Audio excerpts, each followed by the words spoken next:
Happy Sunday, everybody. How's everybody doing?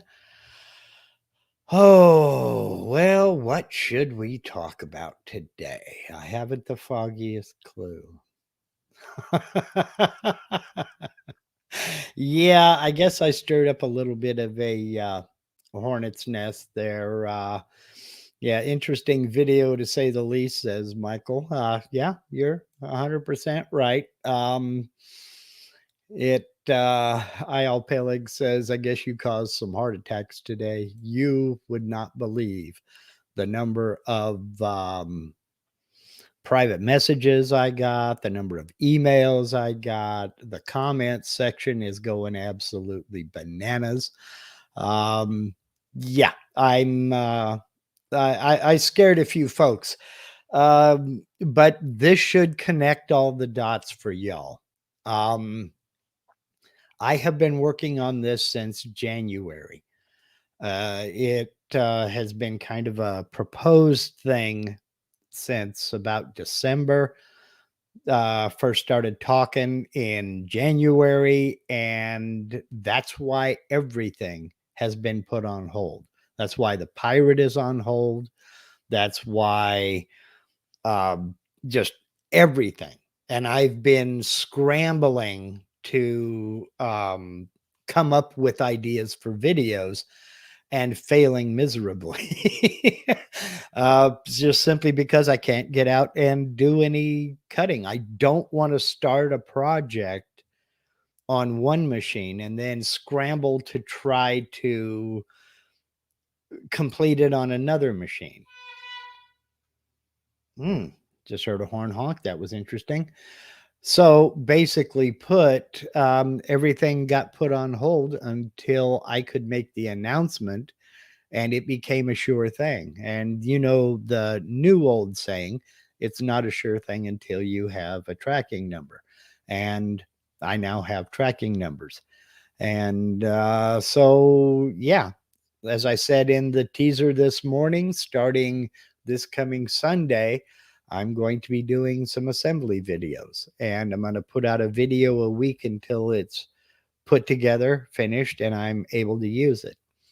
I'm not ready to say what it is yet. I've had a lot of guests, and some were right on, some were from way out in left field, and some I think people are making things up as they go along. But I'm not quite ready to do that part yet. Suffice it to say, it's going to be approximately the same size. I'll have a bit more y-axis capacity. Um, but just all in all, it's going to be a more robust machine and faster machine, and something that I've been looking forward to for about 3 years, 4 years now. About 3 years now. No, make that 2 years. I've been kind of talking back and forth with various different people, and was able to make it a reality. So, um, yes, they came down last night and basically whisked it away. It's not gone, it's still here, just broken down into its component parts for easier transport. So it looks empty from this angle, Brooks, but believe me when I say it's not, because I've got stuff over here, and getting in and out of the shop right now is an adventure. But I'm eager to get started. You know, it has been shipped. Uh, Lindsay Luck, Lindsay Curse. It's in Portland, Oregon right now, sitting in a warehouse, kind of waiting for the 4th of July weekend to end. So it's not going to move until Tuesday. And I should have it Wednesday. And the first video next week is going to be taking apart the Gatton, getting the new machine in here, inventorying stuff, and starting assembly. So Yeah, Steve Nealon over at Harneal Media, sponsor of MarkLindsayCNC.com, by the way, says he's switching to a 3830 and invented a shrinking machine to use it. Yeah, really. So I knew this question was going to come up. Does the Gatton have a new home? Yes, it does. So that is taken care of. Yeah, unique send off for an old friend is 100% correct. So I'm not going to do any spoilers this time. I'm not ready to confirm nor deny any guesses. It's all still out in the open, and I've been waiting for this for a couple of years, so y'all can wait one more week. I mean, well, not even a complete, yeah, it'd be one more week. Next Sunday, all will be revealed. All of it will be revealed. So let's see. Let's get into some questions. We've got a few out here. First one is from Steve Russell. I have 4 files that are almost the same. Is there an easy way to transfer them to one file using sheets so I can carve them out of a single board?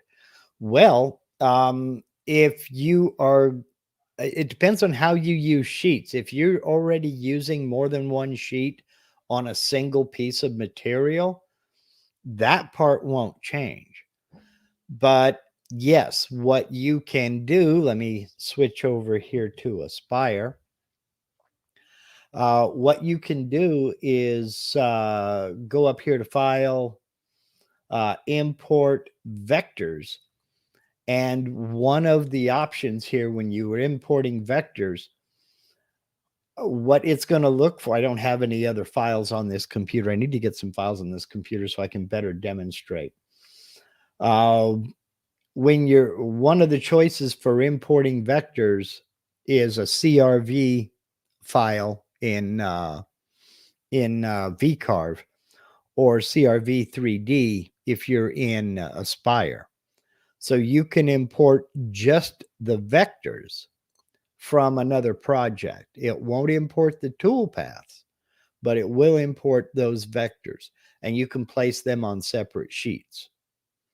And I don't think there's any limit to the number of sheets you can use. There may be, and I just haven't hit that limit. But yes, you can import the vectors from one file, put it on one sheet, then import the vectors from another file, put it on that same sheet, and just carry on like that. So it does work. Now, the problem that you're going to face again is it will not import the toolpaths. So you will have to recalculate the toolpaths if you do that. So, okay, just know that. So let's see here now. Let's see. Take a real quick one that's real easy here, not in order. Bill Stoffer says, I'm looking for a new monitor. What size is the one you just put up? This monitor right here is a 27 inch. So it's not super, super huge, but it's not teeny tiny either. So these old eyes can see it better. Of course, again, it's only a 12 by 16 shop. So it's, I don't need anything huge. So let's see. Oh, wow. Donovan's Homes has joined us. How you doing, Donovan? Thanks for the videos. Been helpful for me. Well, you're very welcome. And thanks for your videos with your current partner in crime. That looks, I've been digging it. I've been digging it very, very, very much. And I have subscribed to you. So let's see. See, Bill Stoffer says 27. Yeah. Brooks Martin says 21 sheets is working well. So, okay. Yeah, I haven't gone that high. I think the most I've ever used so far has been like I think I've done 8 sheets on one, but I don't remember exactly. So let's see here. Steve B says, new to CNC, practicing carving small letters, 1/4 inch and up, not having any luck. I have a 60-degree, 1/2 inch, and a 60-degree 1/4 inch using 3/4 poplar board to practice on. Poplar is actually kind of difficult to carve right and carve cleanly.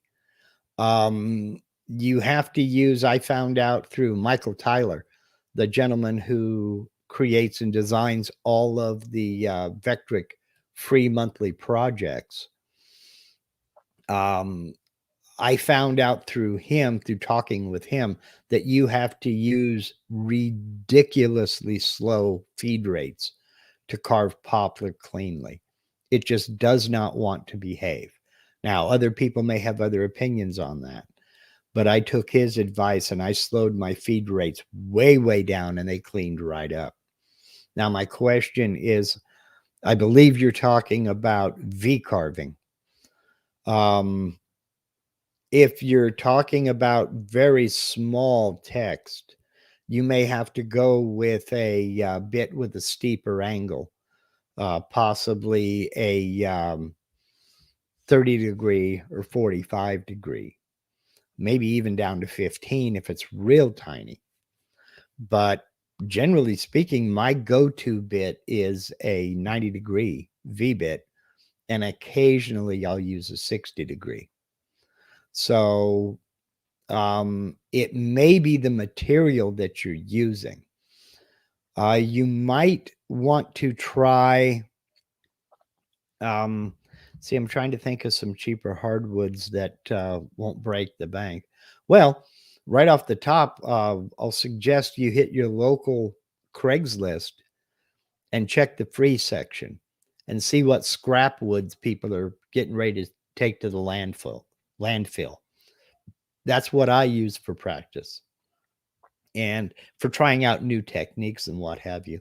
And I've cut up, oh boy, I've cut up countless old fence boards and various pieces of scrap that were getting ready to go to the landfill, and might as well use them for something, even if it's just practice. I have no philosophical problem with carving up and then eventually burning something that was going to the landfill anyway. So that's one thing. I would look more toward the material that you're trying to use. So let me see here. Let's see. Oh boy, we're getting okay. Michael Mazalik says 300 sheets and counting. Holy cow! Yeah, I can't even I can't even think about commenting on that. Wow. Okay, let's see here. Rick May wants to know, what's the best point to use when placing projects on a board for multi-epoxy pours? The best point to use. I don't know if I'm following you. Are you talking about where to place your X, Y datum position? Or are you talking about physically on the table? Where you put it, and I'll wait for your answer. Where you put it physically on the table is less important than you put it there in the same place every time. But as far as whether you're putting your XY datum origin at the for your XY datum point, it's what's most important is that you are able to go back to that point every time. So if you set it to the middle, then you need to make sure that you're not going to be carving that area away.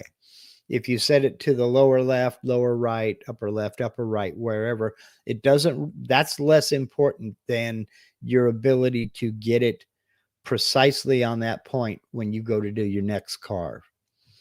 This is one of those cases of where there really is no best, and there's no one size fits all. You just have to be able to make sure that you get to that point every time, and then set your XY datum, or set your XY0 there. You just make sure it's repeatable. So, yeah, Donovan says we're having fun working together on the project, and it shows. It shows. Okay, I hope that answers your question, Rick. So let's see here. RB Woodwork from right up the road says, has anyone here got a drawing tablet for bitmap tracing? I'm trying it out. Seems to work better than the mouse. The reason I wanted to talk about this is because I have been looking into those myself, but I don't know if they would be that much of an advantage for 2D work. Are they, and I know Michael Mazalik has one, he's been using one for a while. Are they more useful for 3D modeling and less so for 2D work? Or is it something that you just default to all the time? So, and while I'm waiting on that, and we'll go ahead and move on to, let's see here. G&M Taylor says, I upgraded the spindle on my 3018 Pro. I understand it's necessary to ramp the power because it's 20,000 RPM. Can you offer info on this? I cannot, but let me refer you to my friend Dave Gatton. He is playing with a, and I say playing because that man has more machines than I have pairs of socks. He's got a 3018 Pro, and he's doing some tweaks to it and getting it going and doing some projects with it. He has a weekly live stream on Saturday nights, and he does a lot of Q&A. Now, he's working with his 3018 Pro, and I think he's working on ramping up the power. And he would be the person to ask. I know nothing about the Gerbil controllers, and I know nothing about the commands, what they're capable of doing and what they're not capable of doing. So I would refer you to him. What I'm going to do is I'm going to put a link to his channel down in the description of this video as soon as we're finished live here. I just wrote myself a note. And so give me about 10 minutes after we're done live here, and that link will be there. Go over and subscribe to his channel. You should be subscribed to him anyway. But he may have a video already up on his channel, but he may not. I would definitely check out his Saturday night live stream and ask there. I mean, he's very good, very good. So, let's see. Michael is saying that the tablet works for him both. It's what you're used to. I started using it with Photoshop. A pen feels better for me than a mouse. I've heard that from several people. I just didn't know if it would. I didn't know if it was worth it for 2D work. I'm just getting into 3D work, and I know it's very useful for that, but I didn't know if I could justify the expense and this, that, and the other. Yeah, you know. So, okay, let's see here. Bob Dart says, I'm interested in setting up a fourth axis and wondering what your thoughts were on either belt-driven, harmonic drive, or direct drive. Okay, I don't know anything about harmonic drive or direct drive. I don't know a word about them. The only thing I have ever used was belt drive.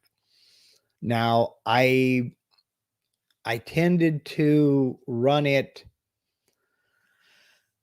It didn't spin fast like a lathe. I know a lot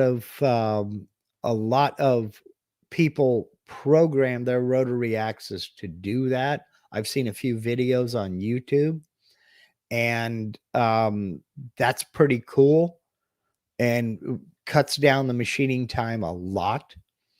But I can't for the life of me remember whether they were using belt drive, harmonic drive, or direct drive. For some reason, I want to say they were using direct drive. But you got to remember there's some gear reduction involved with belt driven. If you're using it just standard, where your rotary is just going to be turning as the bit is finished making a pass, then I think either or is just fine. They're just as accurate.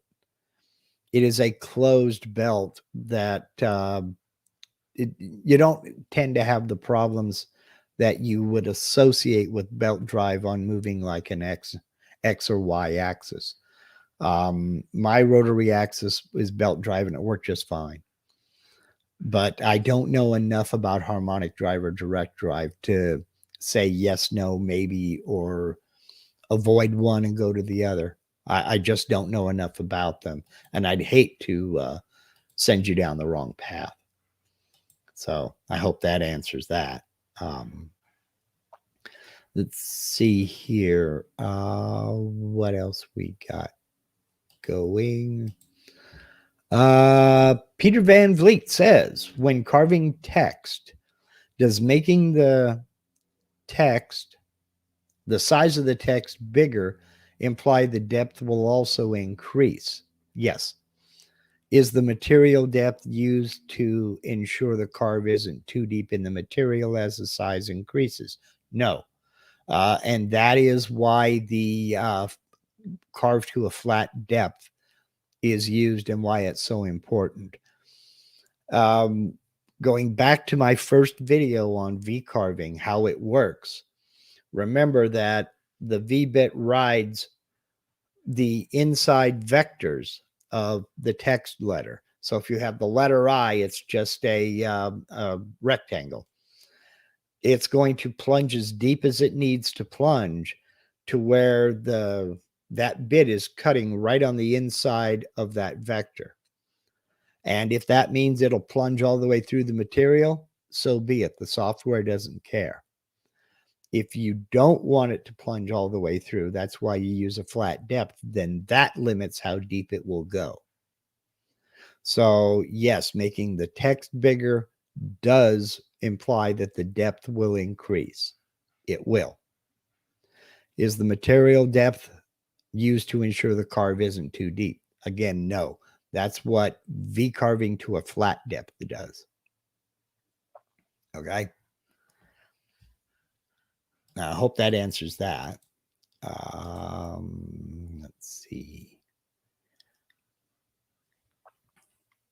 Let me see. Okay, nothing there, nothing there, nothing there. Okay, Steve Russell says, one problem I had with sheets is when I converted one sheet from two-sided to single-sided, and it canceled two-sided for all sheets, and the second side toolpath went away. Okay, I've not experimented with that, so I don't have a solution for you, Steve. I will experiment with that this week and play around with it, because I've never combined two-sided sheets and single-sided. But I do know, just because you have set something up to be two-sided doesn't mean you have to use that second side. You can have a one-sided project in a single-sided job setup, because nothing will happen on that second side until you add vectors to it and then calculate toolpaths for it. So you may not have to cancel the single-sided at all. So just a thought. So, yeah, that's one solution, is to read the warning notice that pops up, which I didn't do. You're talking about carving all the way through? Yeah. It's been there, done that, got the t-shirt. Okay, Donovan wants to know, I just got a Yeti Smart Bench. Any thoughts on that machine? Other than they're cooler than heck? No, I don't really. For those of you that don't know, the Yeti Smart Bench is portable CNC router. Martin Johnson, the gentleman who built my shop shed, he has one and he absolutely loves it, but I've not gotten to play with it yet. One of these days, I'm going to make a road trip up and show up on his front porch. He's got the Smart Bench. He's got the Shaper Origin, and this man has all kinds of toys. I know they're cooler than heck. I really would love to get my hands on one, Donovan, but I haven't got one yet. But everybody that I know that has one loves it and just can't imagine life without it, especially when you're talking about working on the job site. The only problem I could foresee having with working on a job site, other than reliable power, would be keeping people away from the ding dong thing. So, but that's the same with every tool, I guess. Let's see here. Bob Heltbridle and Henry Mark is going to take a few to get the hook out. You got me hook, line, and sinker. My work here is done.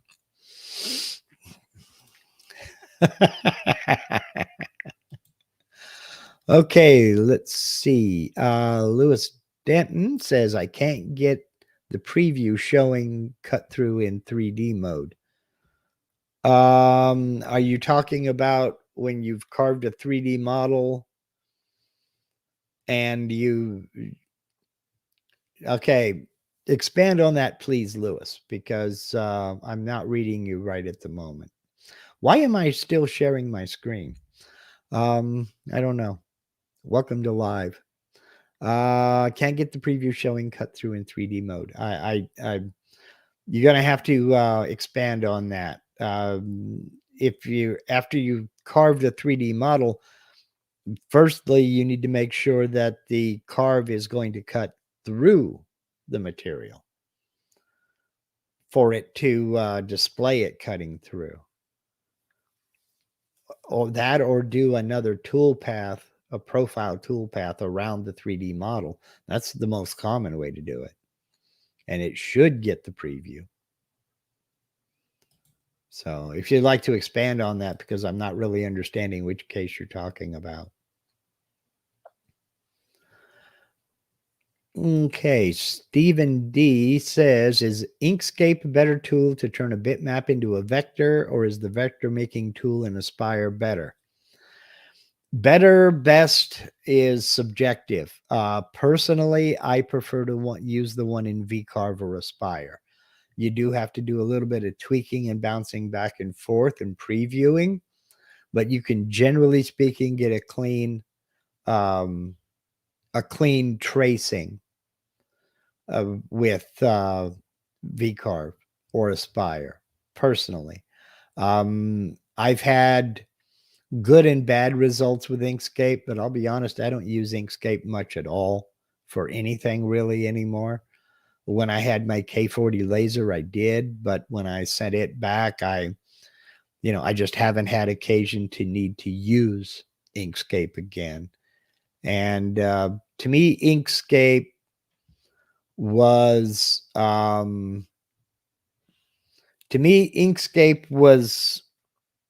more cumbersome than it needed to be. And that's just my opinion. But I get good results out of Vcarve and Aspire. So, okay. Lewis said, I have two messages, need to read both for it to make sense. Okay. Well, there's your problem, Mark. Let's see. Lewis Denton said, okay, here we go. Making a plywood template for a friend. It's an arc of an 80-inch radius, tiling in both X and Y. All right. I can't get the preview showing the cut through in 3D mode. Tell you what, Lewis, email me. You have the address, and maybe we can work on this tomorrow.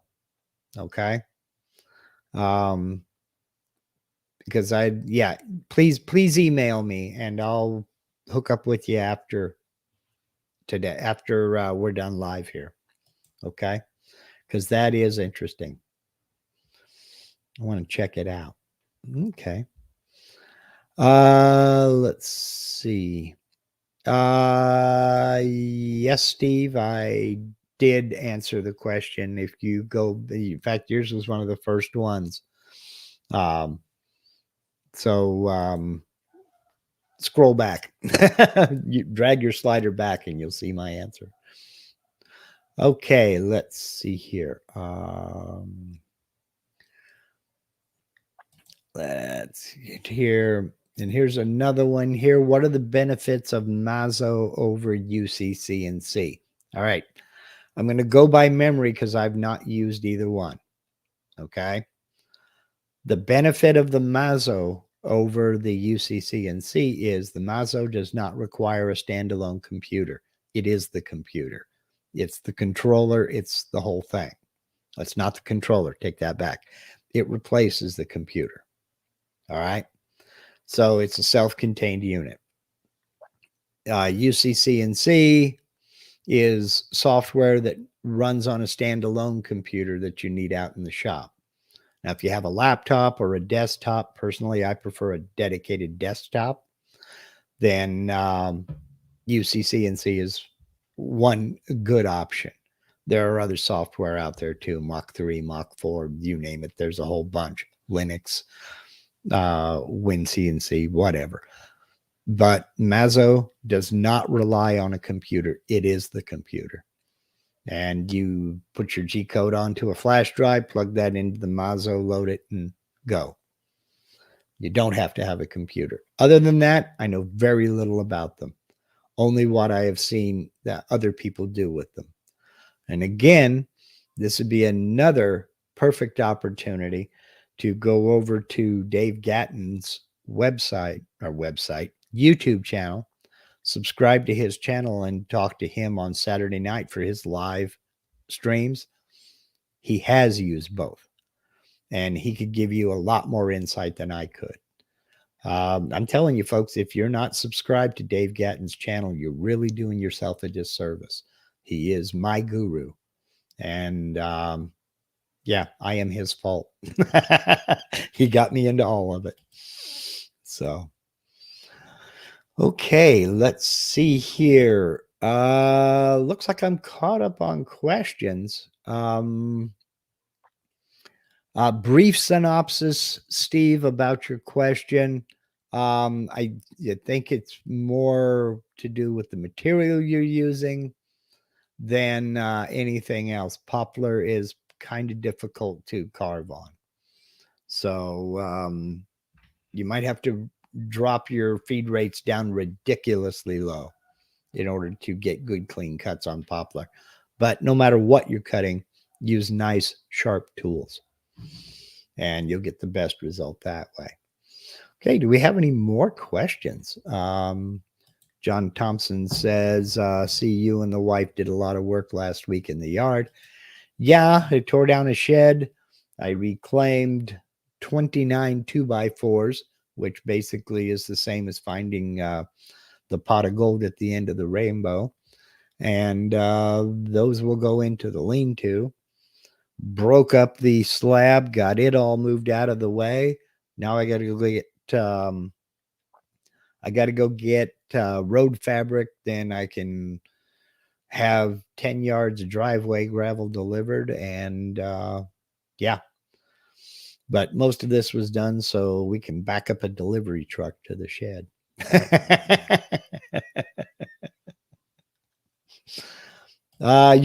You're very welcome, Steve. You're very welcome. And as I said, I went into a lot more detail before. So you can kind of scroll back.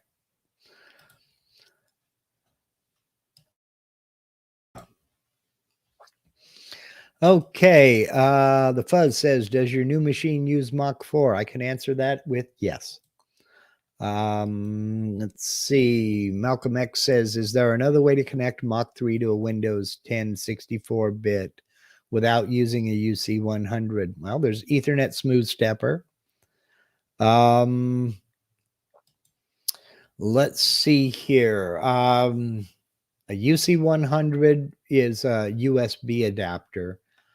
There's an Ethernet Smooth Stepper, which is probably the way I would go.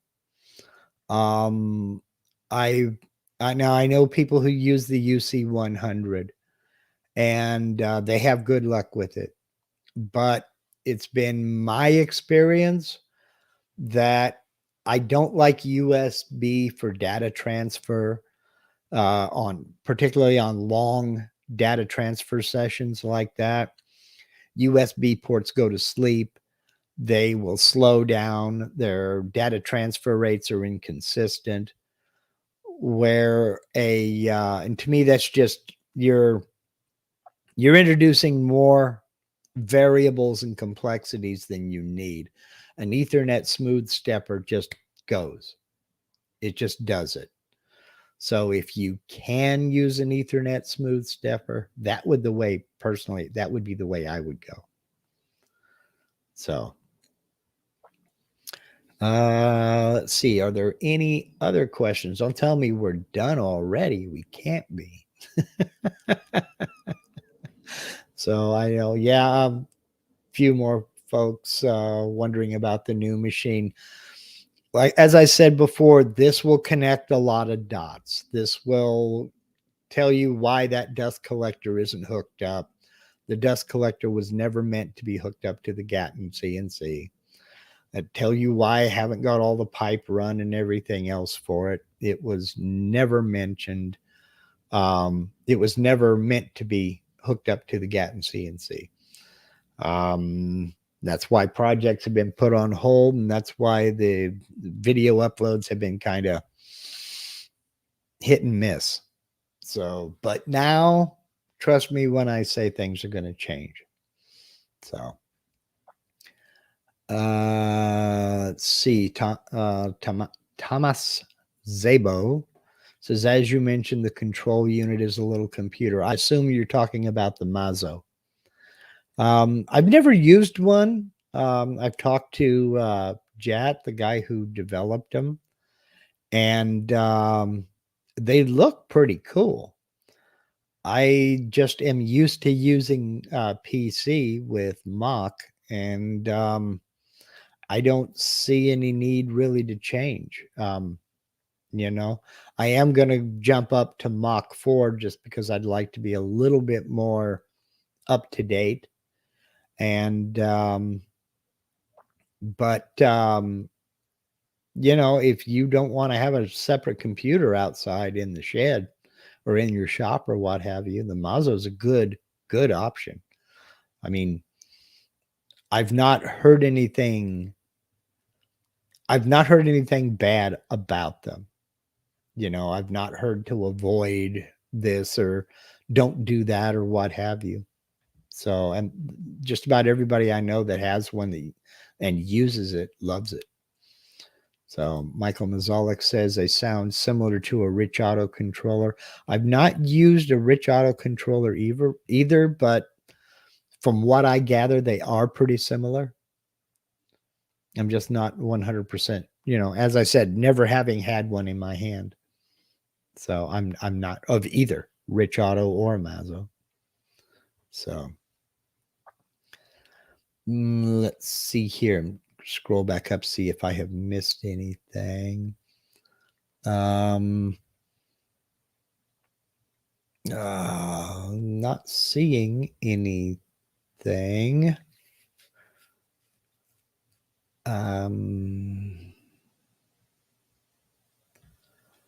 Yeah, V-carving text. Wow. Yeah. Okay. Looks like I've answered everybody's question and nothing new coming in. Let's see here. Can A modify on the X, I'm guessing that means axis, mean the router is moving left when is to be moving right. Okay. In what? Okay. I'm guessing what you're saying in here. Can you modify so the x-axis means the router is moving left when it's supposed to be moving right? I don't know. Without knowing what kind of controller you're talking about, I can't say yes, no, or maybe. I know in Mach 3 you can do that. Mach 3 and I believe Mach 4, but I'm not sure. Bob Helter did I miss you telling us what kind of new machine? No, you missed me saying I'm not going to tell you what kind of new machine. You got to wait a week.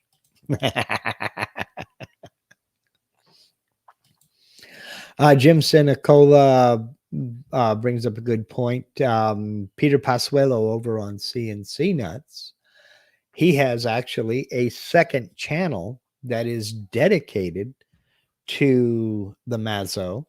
And it's called, I'll probably get this wrong, CNC Nuts Mazzo Edition or something similar. I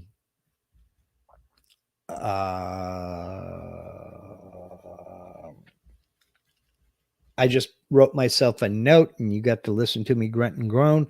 I will put a link to the CNC Nuts Mazzo Edition YouTube channel down in the description of this as soon as we're finished here live. Peter Pasuelo has done several videos on setting up and using the Mazzo controller. So if you are interested in the Mazzo, by all means, hit his channel. And again, I'll put a link to it down in the description of this video. So let's see. Robert Dymock says, Mark, as a scrap wood supply, check with local kitchen builders. I picked up scrap doors and drawer fronts for nothing, which is good for test cuts and smaller projects.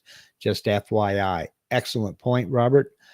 Some cabinet shops, when they get in, if they miscut a door, if it's made too small, or some cabinet shops just farm out, subcontract out doors and drawer fronts. They also have old obsolete stock, or they've made new ones, or something of that nature. They have old doors and drawer fronts laying around that they'll either sell for real cheap or just give away to get them out of there. If you know of a shop that does cabinet refacing, they will also have old drawer fronts and doors that they want to get rid of. That's another good, you're absolutely right, Robert. It's another good source of material. So do check it out. Thank you, Donovan, and thank you for your work too. You know, I'm checking out your channel, believe me.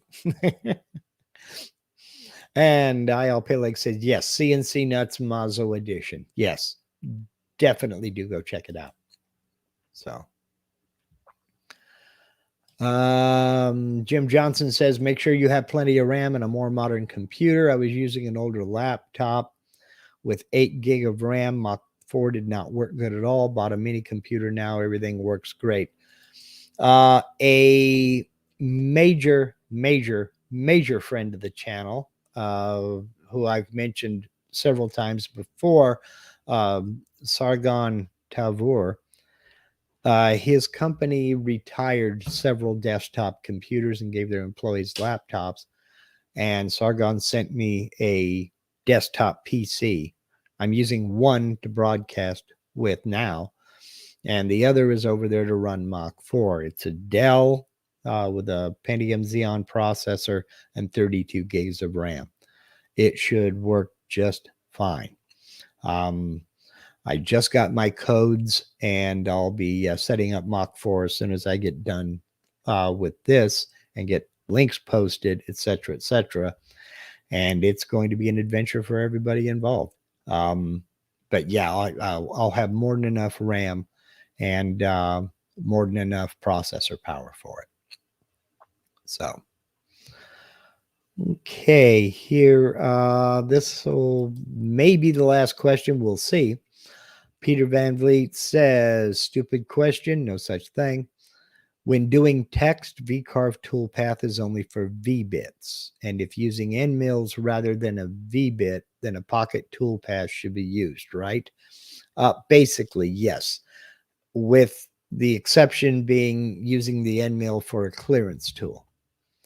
You can use an end mill as a clearance tool in a Vcarve toolpath. But if you're just going to use a standard end mill to carve out some text, then yes, pocket toolpath. That's the way to go. And the difference is subtle, but it's there. A Vcarve toolpath is meant for the V-bit so that that tip of that bit will get drug up into the corners and create those square corners. Well, if you're using, say, a 1/4-inch end mill, you don't want it to do that because you're going to end up with what looks like huge dog bones that get shallower and shallower on your corners. So, yes, just a pocket will go, the end mill will go down, drop in, and clear out that interior, then withdraw and then move on to the next one. So, not a stupid question at all, because there are some folks who may be confused by that. Let's see. Malcolm X wants to know, is Vectric Photo Carve good software? I have Photo Vcarve, the old standalone program, and I've owned it for about 6 years, and much to my shame, I've never used it. I haven't had time to sit down, get into it, use it, and do a few projects. Hopefully that will change soon. Again, no excuses other than you just don't have time. But everybody that I know that uses it does like it. So I generally speaking don't recommend people buy software. I try to help folks decide if it's right for them, but you're going to make the decision. And there you have within Vcarve Desktop, Vcarve Pro, and Aspire, you have a Photo Vcarve toolpath. However, it's not the same as the standalone program. I guess there are some subtle differences. I have not used Photo Vcarve enough to know what those differences are. Only that there are some differences. So, and you can download a free trial and check it out. And that's one thing I like about Vectric Software is they offer those free trials. So get in, try it, check it out, and see if it'll work for you. And if not, try the Vcarve or the Photo Vcarve toolpath within Vcarve Desktop Pro or Aspire. So let's see. Russell Faraday says V-carving, if not using a flat depth, clearance step over wastes a lot of time. Yes, that is true. Absolutely true. Yeah, it does. And what he's referring to is within your V-bit, you have a clearance step over and a step over. And clearance step over should be set to, well, let's see. Let me go in here and get into Aspire, Toolpath, Tool Database. You get into a V-bit. Let's just look at my go-to 90-degree V-bit. You have a final clearance pass, a final pass step over. Then you have a clearance pass step over. And you can notice mine are not all that different. So, that can be used, but I just generally prefer to carve to a flat depth and use like a 1/8 inch end mill or even smaller. It just depends on what I'm doing. Mainly because if you're going to be painting in that V carving, you don't want a bunch of ridges from the V bit. So, So, so 18 months before he figured it out. Russell, there are a lot of things. I have been using this software for about 7 years, going on 8. There are a lot of things that I'm just discovering about it that I didn't know. For instance, I didn't know that if you create a vector out in your on your material and you want to copy that vector, all you had to do was select it, give it a second, select it again to go to move and transform mode, put your cursor over one of the move squares, hold down hold down the control key, then click on that square and drag a copy. I didn't know that. And I felt like an idiot when I saw it. I didn't know that. I was, control C, control V, and then move the copy. It's a huge database. Yeah, that comes from buying too many tools and more tools than I needed and buying sets of tools. Pro tip, do not buy tool sets. Don't waste your money on tool sets. Buy tools as you need them. Otherwise, you will end up with a bunch of tools you will never use. Just clog up your database and just take up space in your toolbox. Save that money and buy the tool as you need it. So, okay, I think we can go ahead and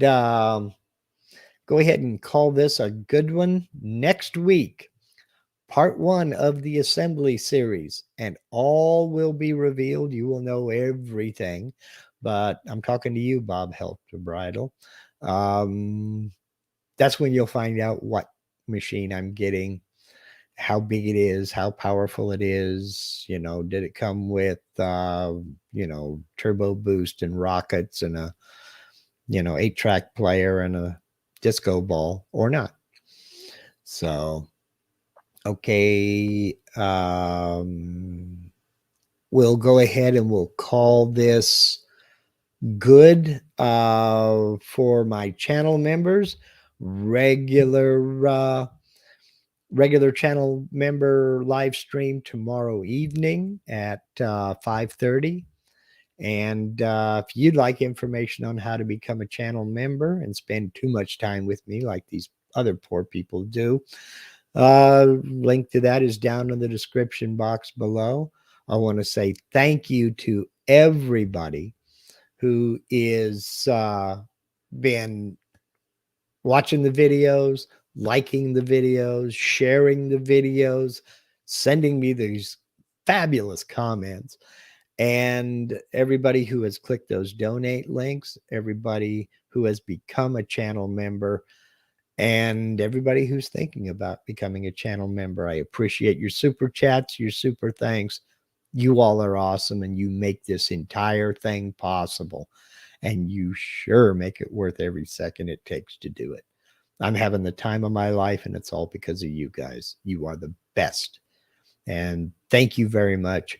Have a safe but fun, memorable 4th of July. Remember why we celebrate it. Have a blast, literally and figuratively. And I'll see you next week. Channel members, I'll see y'all tomorrow. Same bat time, same bat channel. Yeah, that's it. I'll get those links posted ASAP. Thank you, everybody. Have a great weekend.